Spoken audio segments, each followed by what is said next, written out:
The apartment infestation. A woman moved into an old apartment downtown. It was cheap, near her work, and she thought the building's peeling paint and creaking floors were charming. The first night, she unpacked her things and noticed a few small spiders in the corners. She shrugged it off.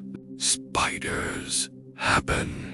But the next morning, she woke to find hundreds of tiny webs along the ceiling and corners of every room. The spiders had multiplied overnight, or maybe she hadn't noticed them before. They were small at first, harmless looking, but everywhere. Over the next few days, she tried to clean, spray insecticide, and seal cracks. But each night, the webs returned. And the spiders weren't just in corners, they were crawling along the walls, her curtains, her bed sheets. One night, she woke to something crawling on her face. She flicked it away, heart racing.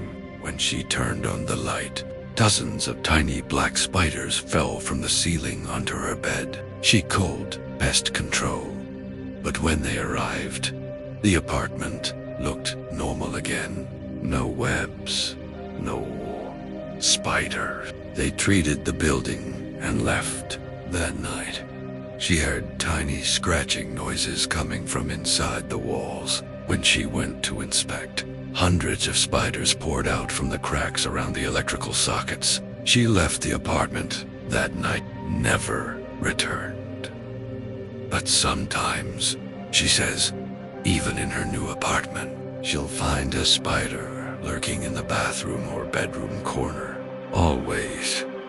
Just one.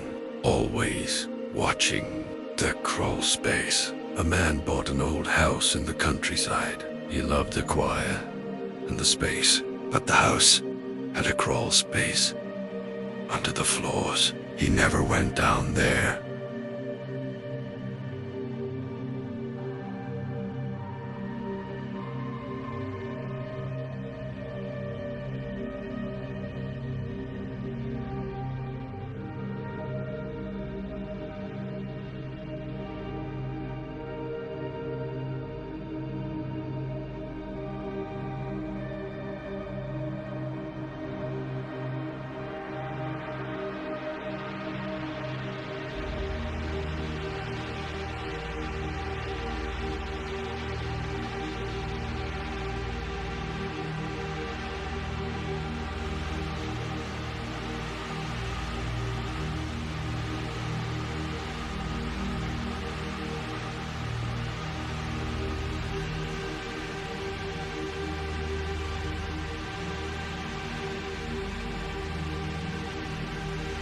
Then one night, while fixing a squeaky floorboard in the living room, he heard a faint scratching sound beneath the floor.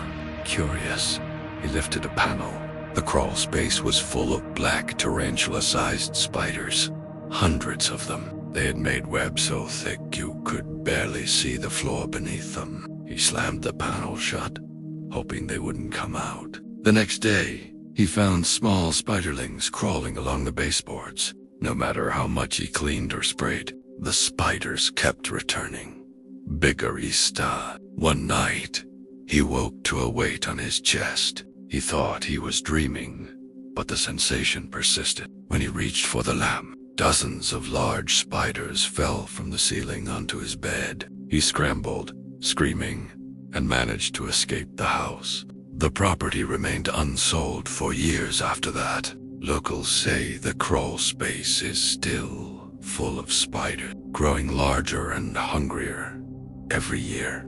Devite, a college student, was studying late at night when she felt a sharp pain on her hand. She looked down. A spider had bitten her. Small, black, venomous looking. She brushed it off, thinking nothing of it.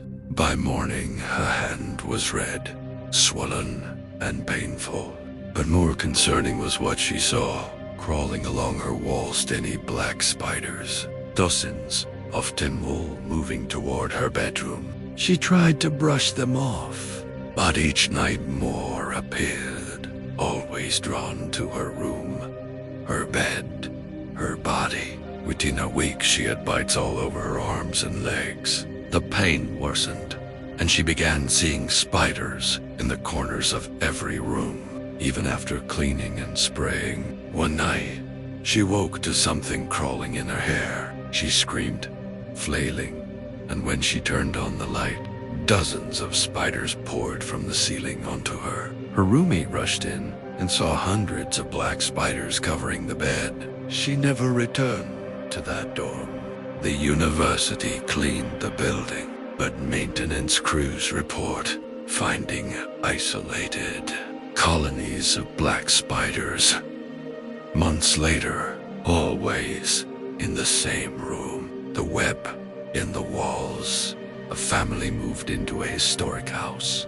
They loved the charm of the old woodwork and high ceilings. A few weeks later, they noticed strange shadows moving along the walls at night. One day, the father tore off a piece of wallpaper in the hallway and found it completely covered in spider webs. Thousands of tiny spiders had made the wall behind it their home. At first, they cleaned and sprayed, but every night, webs began forming again. The spiders multiplied so quickly that within days, they were crawling through vents, across ceilings, even inside light fixtures. The worst part came when the youngest child complained of friends in the walls. They heard scratching at night, low, hissing-like sounds, almost as if the spiders were communicating.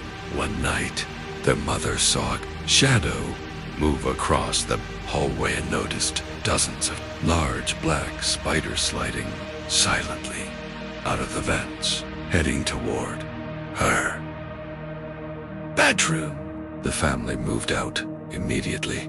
Locals who later bought the house said the previous occupants had similar experiences. Some even reported losing pets to the spiders. Nur City. A woman bought a suburban home and prepared a nursery for her first child. One afternoon, she noticed a tiny black spider crawling along the crib rail. She squashed it. The next day, another appeared. Then, another. Soon, the crib, the curtains, even the mobile above the crib were crawling with spiders. They were small, but fast, and they seemed to appear out of nowhere. She tried fumigation, sprays, and even professional The spiders vanished for a few days, only to return in larger numbers. She began seeing them in her bedroom, in the kitchen, in the bathroom, everywhere. One night, she woke to find her baby's mobile swaying slightly, and dozens of spiders descending on the crib, crawling toward the child. She screamed and grabbed the baby, leaving the house immediately. The home remained empty for years. Neighbors say they can see black webs in the windows, even after rain, and some have reported seeing strange shadows moving inside the abandoned nursery.